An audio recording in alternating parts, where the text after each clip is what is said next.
пойдем строить, что со мной опять? Нет.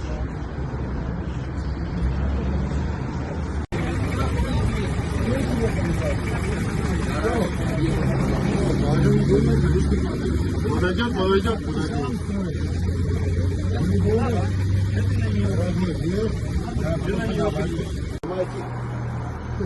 Ломать очень хорошо. Ломать на асфальте, ручную Разве говорили, что жалобы не слушают? Это вы, извините. Ваше распоряжение, это Фиркина грамота. Вы можете его в туалет, повесить и смотреть.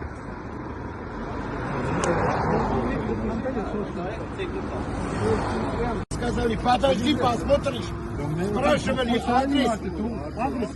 Я сказал, Шадухина 63, а здесь нету Шадухина 63. Вот Шадухина 63. Они даже столько неграмотно писали Шадухина.